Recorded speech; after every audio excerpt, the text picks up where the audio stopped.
Olá, bom dia. Começa aqui mais uma edição do Eldorado Expresso, trazendo para você os principais destaques das plataformas do Estadão nesta terça-feira.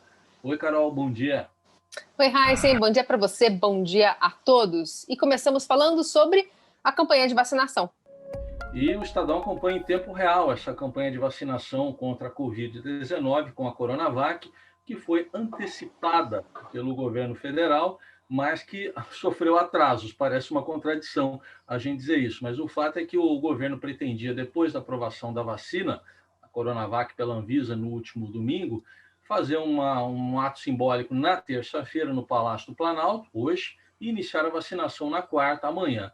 No entanto, com a decisão do governo de São Paulo de já iniciar a vacinação no próprio domingo, houve uma correria e as vacinas foram despachadas ontem para vários estados, mas chegaram com atraso. Alguns estados só estão iniciando a vacinação hoje. A gente acompanha tudo em tempo real.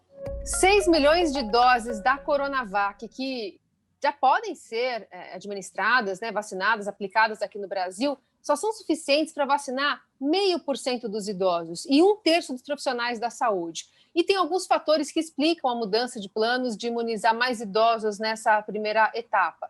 A primeira é a reserva da segunda dose para os dose dos imunizados que já estão recebendo a primeira agora. E ainda há a falta de matéria-prima. Da China, faltam chegar diversos insumos para produzir novas doses da Coronavac no Instituto Butantan. E alguns especialistas também já estão temendo que a produção seja interrompida por esse motivo. E na Índia, ainda estão presas outras doses, 2 milhões da vacina de Oxford.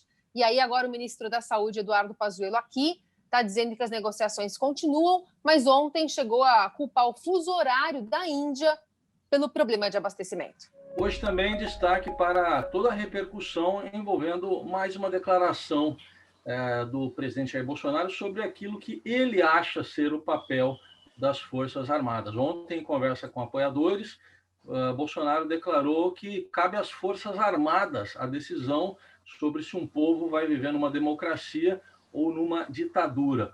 Houve muita repercussão negativa dessa colocação, que veio no dia seguinte ao presidente ter sofrido uma derrota depois de ter jogado contra a vacina Coronavac.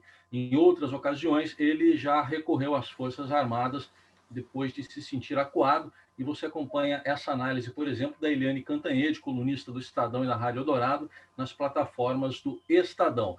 Além de mais, tem a própria Constituição Federal de 1988, que diz que as Forças Armadas têm um papel constitucional, elas são subordinadas ao poder civil e elas não têm autonomia para decidir os rumos políticos do país. O ministro Paulo Guedes aposta numa vitória do candidato do governo à Câmara dos Deputados para reapresentar a proposta da nova CPMF. O deputado Arthur Lira, que é o favorito na disputa, líder do Centrão, já disse que colocaria o tema em discussão, diferentemente do atual presidente da casa, que é o Rodrigo Maia. E esse novo imposto, em tese, compensaria a redução de encargos sobre salários. Por outro lado, o candidato da oposição ao governo, que é o Baleia Rossi, apoiado por Maia, diz que Paulo Guedes também pode propor a volta do auxílio emergencial. O placar dessa eleição para presidente da Câmara dos Deputados está no portal do Estadão. A votação será no dia 1º de fevereiro, agora, lá em Brasília, numa cerimônia que deve reunir cerca de 3 mil pessoas, e isso no meio de uma pandemia.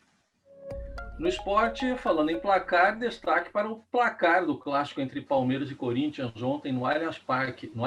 Goleada 4-0 para o Palmeiras em jogo atrasado, que era da 28ª rodada do Campeonato Brasileiro. Foram 2 gols do Rafael Veiga e 2 gols do Luiz Adriano. O Flamengo também ganhou bem ontem do Goiás fora de casa por 3-0. Os dois, Palmeiras e Flamengo, estão na briga ainda pelo título brasileiro. A vantagem do São Paulo diminuiu. O São Paulo continua líder. Amanhã enfrenta o vice-líder Internacional.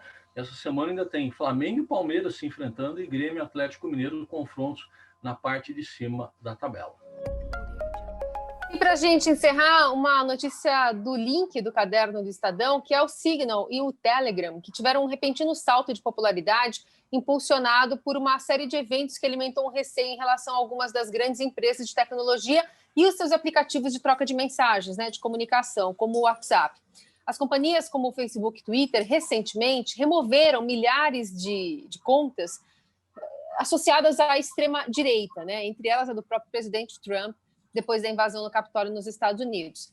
Amazon, Apple e Google também cortaram os servidores do Parler, que é uma rede social popular entre os seguidores de Trump.